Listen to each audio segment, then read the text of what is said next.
Welcome to the program.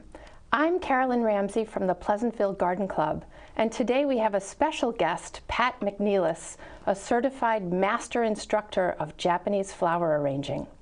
Welcome, Pat. Hi, Carolyn. I'm so delighted you're here. Thank you. Now tell me, how did you end up in Japan? Well, in 1978, I was dating a man who worked in Japan. And one day he said, well, business is good here. I'm not coming back, so why don't we get married and you come live here? And the day after we got married, I moved to Japan, and a 3-year stint turned into 10.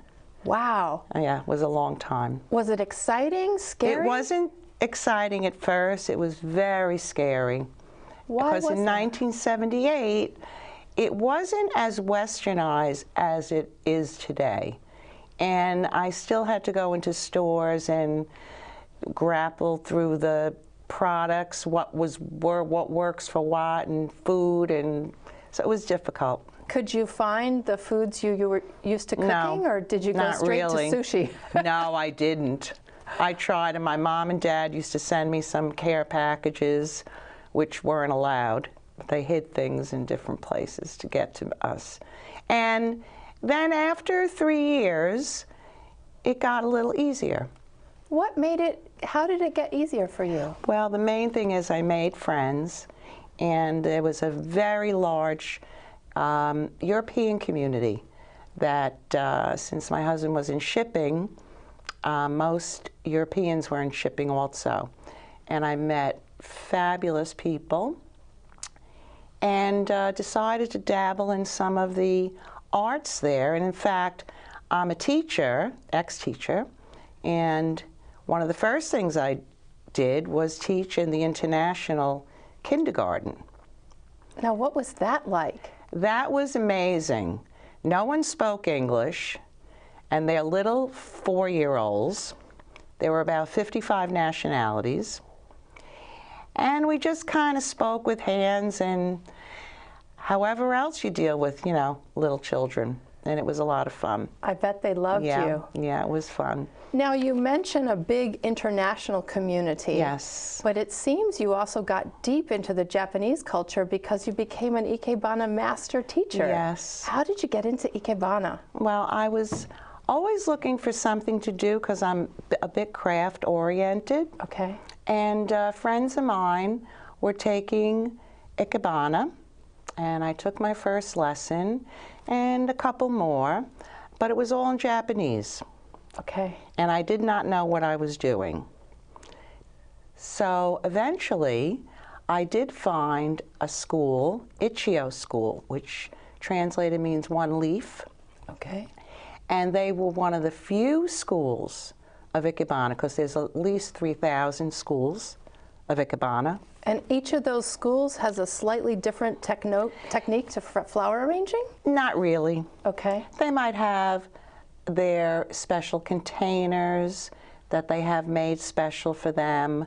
They all have different headmasters. Okay. The basic premise of Ikebana is the same. Some might be a little bit more avant-garde. Okay. Some might be more naturalistic.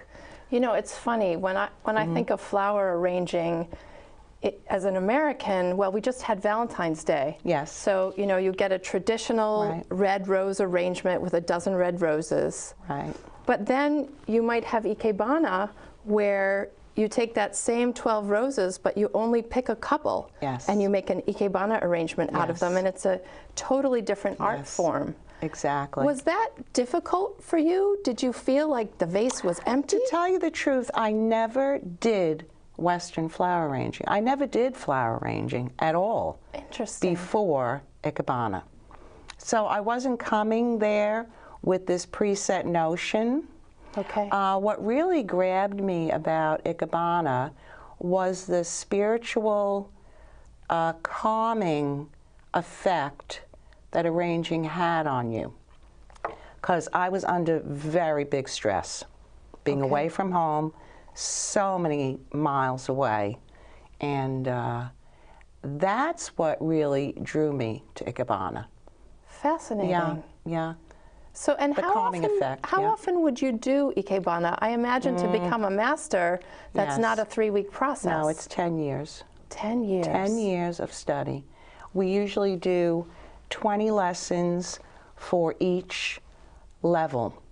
So just to finish the primary course is 20 lessons. Okay. And then there's at least 6 more levels. You become an instructor. Then you have written tests, and you have to demonstrate for the headmaster, or as we call him in Japan, Iamoto.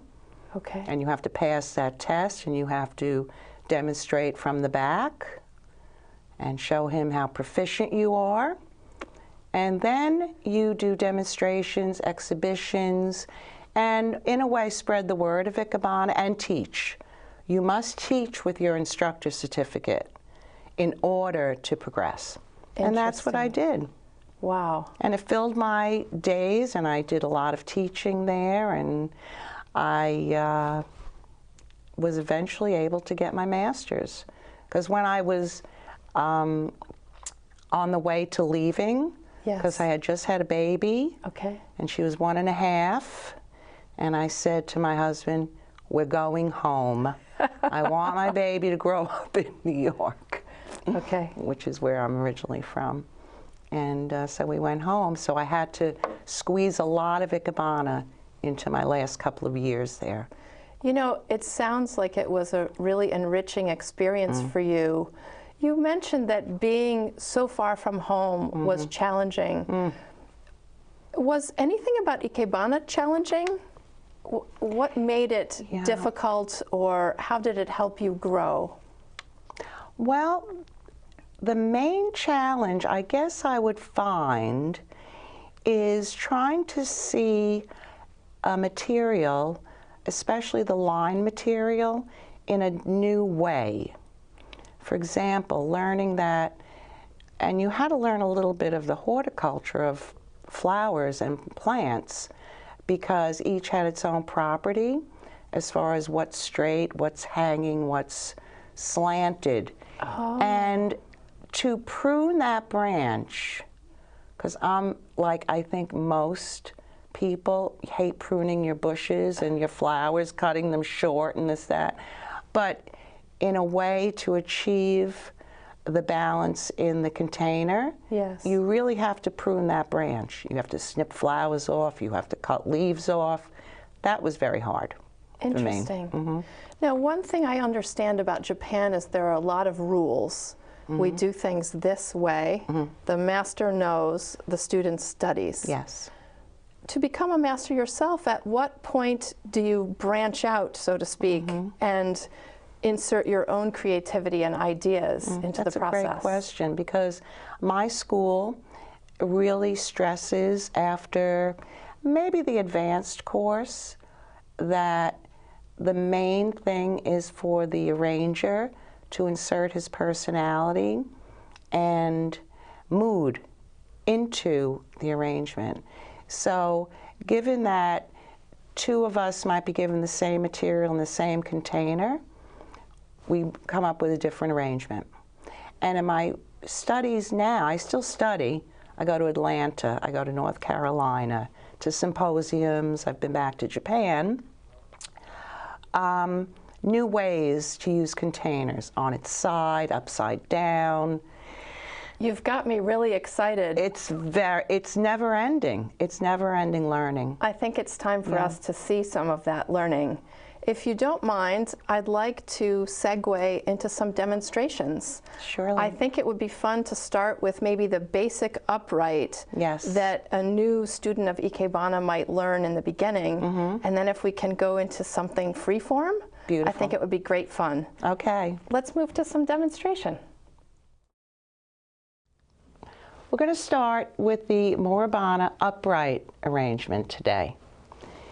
And in this arrangement, you choose branches that are growing in an upright manner.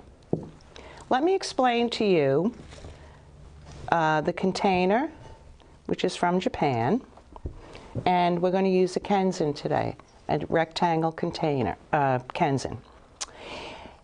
The placement of the Kenzen is very important, You can do a left-handed arrangement or a right-handed arrangement. You can do a spring and summer arrangement or a fall and winter arrangement. And that's determined by, obviously, the season and where you're going to place the arrangement. Therefore, for winter and fall, we are going to put the Kenzen towards the front of the container because we don't want to see a lot of water. For spring and summer, for a cool feeling, we put the Kenzen in the back.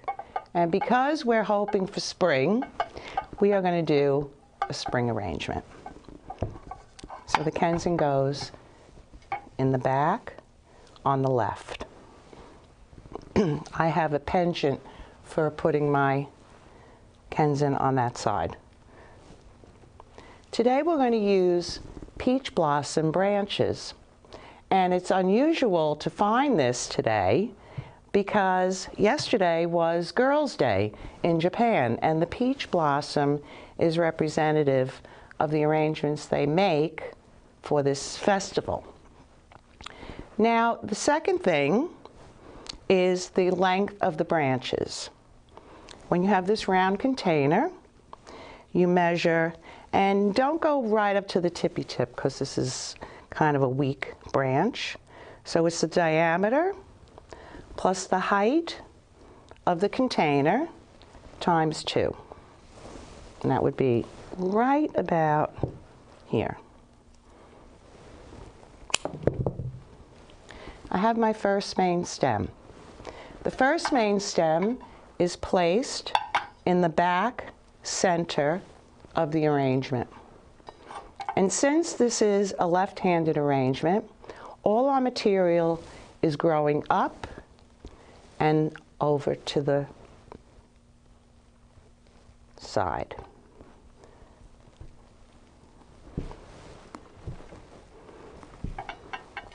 And we put the arrangement, the stem in that. Okay, you noticed that I had softened the branch a little bit by gently bending it. It kind of gives it a little more rhythm and a little more movement when you have a little shape and rhythm to the branch. Now we need a second main stem. Okay, that's a very nice branch, and these are all going to bud into little tiny pink flowers.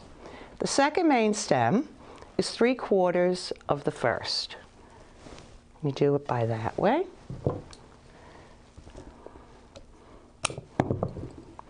And the second main stem goes on the side, also center, about 25 degrees angle. And you can see it like that. And I will explain to you why we are forming this space. Because Ikebana has more to do with space than with mass. It's the lines and the space you create within those lines that is the most important. Because the Japanese in Ikebana, which literally means living flowers, are trying to bring nature indoors. And they're trying to imitate nature as close to possible as they can. The third main stem is 3/4 of the second,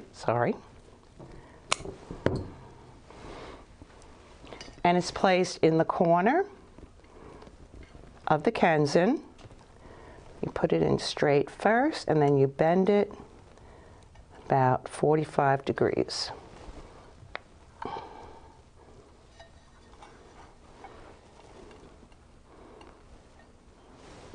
Now I'm going to add some water. You can add assistant stems now.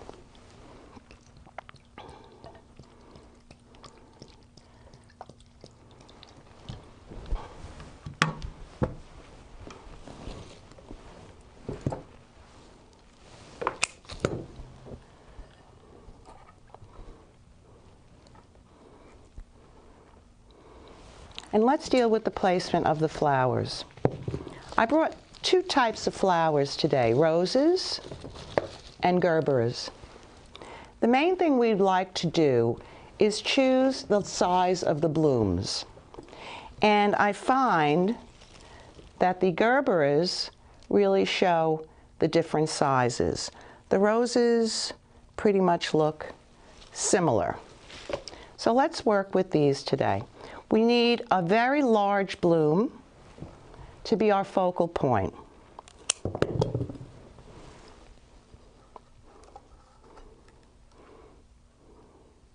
And I also wanted to tell you that when you look at a flower, there's an upside and a sad side, which we call it.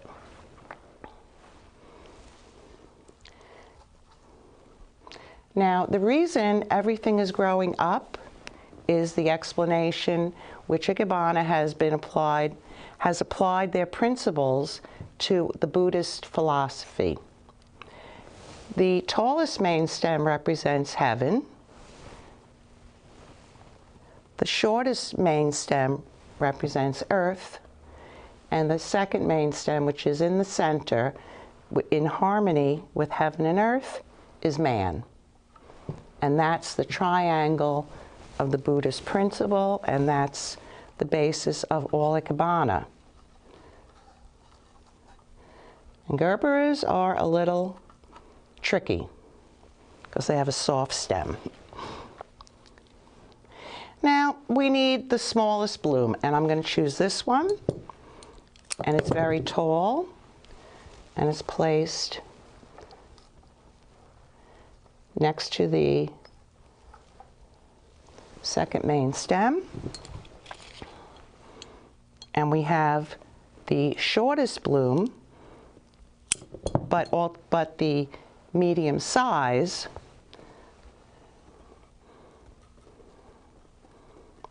placed here.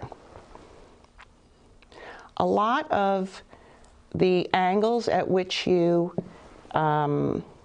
place your flowers are determined by where you're going to place this. Is it going to be a low placement, a high placement, and that will determine how low or high you place your flowers. I'm going to give this little gerbera a little support.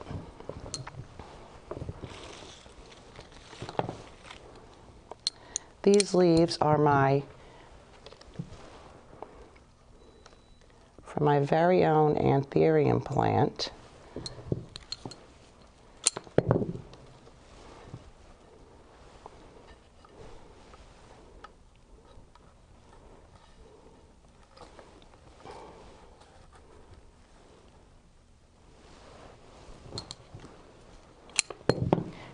You'll notice I'm also doing everything in threes.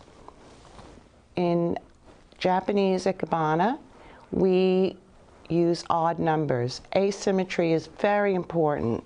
The triangle with 3 branches, the flower with 3, but it could be 5, 7, 9.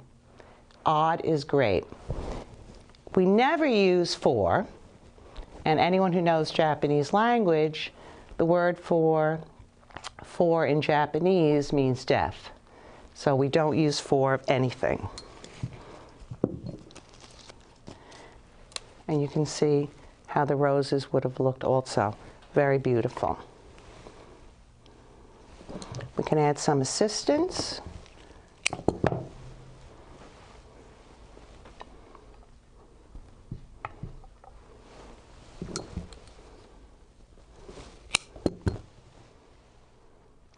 For depth. And when you see the container, you'll see that the water is very evident and very beautiful. Okay. As you study Ikebana, then you get into more of the freestyle.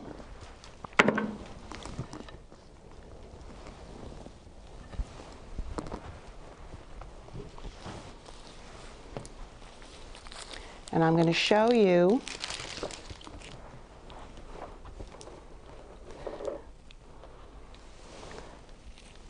a container that is using no Kenzen.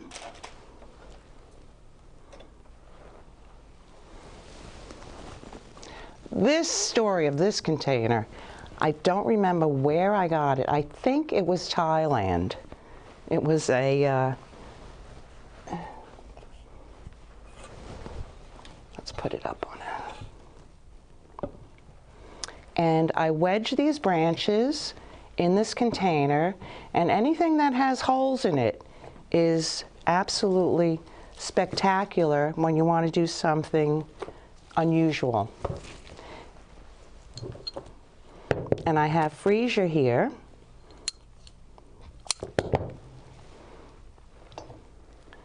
And within the branches,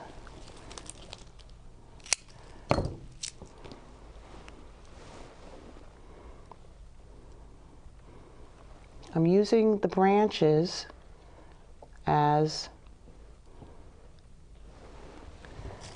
the holders for the flowers. You could even put some in the holes.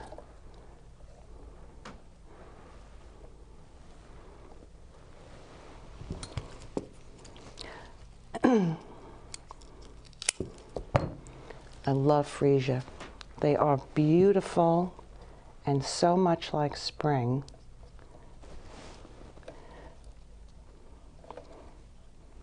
This is a manzanita branch, very, very hard.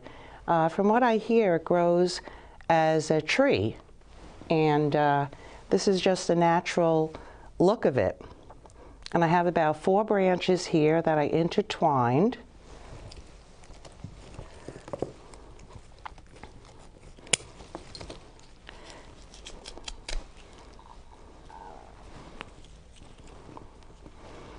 You may want this, you may not want this. But the scent is just spectacular. I have some wax flower here, which would add more mass to the arrangement. But to tell you the truth, I like the simpleness of the flowers, because they say so much.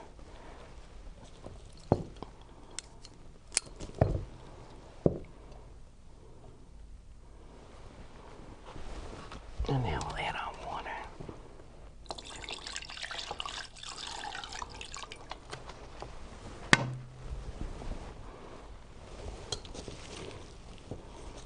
Another very important part of Japanese arranging is the foliage. On Boys' Day, there's also a Boys' Day festival, they use iris because the very, very sharp, pointy leaves of the iris represent swords, strength, boys. So the Japanese have a love of nature that they live their lives by.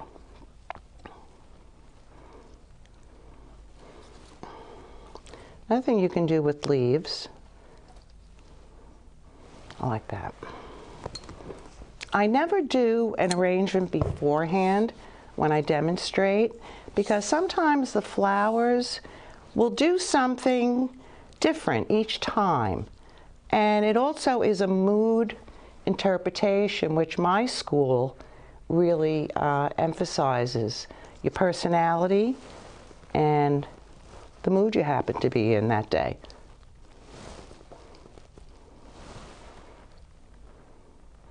Okay, and this is a modern arrangement using some branches. You can use branches from your trees that fall on the ground and a few flowers.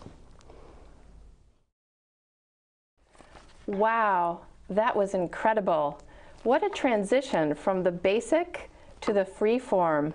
You know, it's interesting, again, you know, I'm so immersed in Western culture, yes, but it's the vase, you put the flowers in, maybe some greenery around.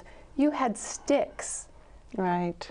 Tell me, how Right. did sticks ever get to be part of flower arrangement?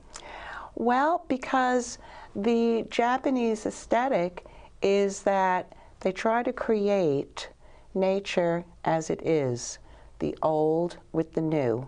And one of the things is to see the unfolding of a tiny bloom in the upright container is very important to see the ever-changing aspect of the seasons, of nature, and that's just very important to them. So the free form was basically starting with the material. What can I do with this material? And there are hundreds of things you can do with that branch, to tell you the truth. And then I looked for the container. Then I found the material.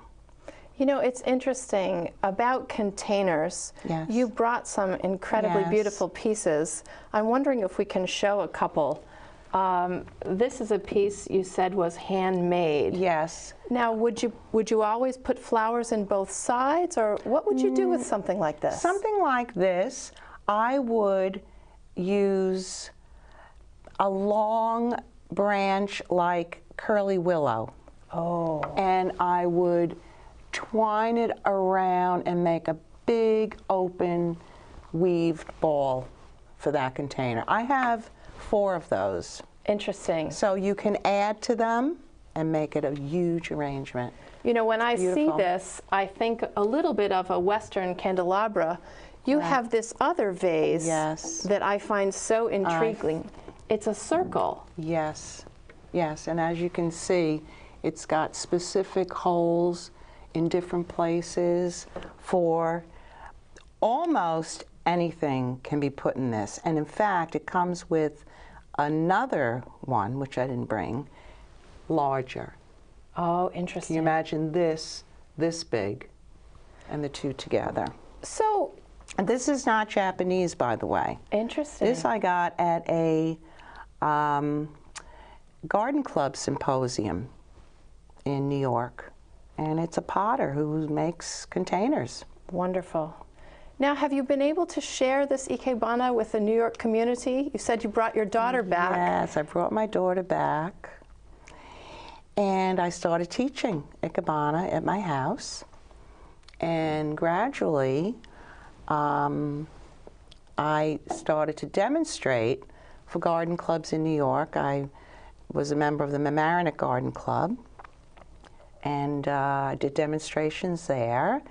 And through Ikebana International, which is a worldwide organization, I demonstrated there and got to know my friend at the Japanese galleries at the Metropolitan Museum of Art, demonstrated there, and did quite a few things around town. Oh, that's Yes. wonderful. That's and wonderful. one fascinating thing, I had a Girl Scout troop as my daughter got older. Yes.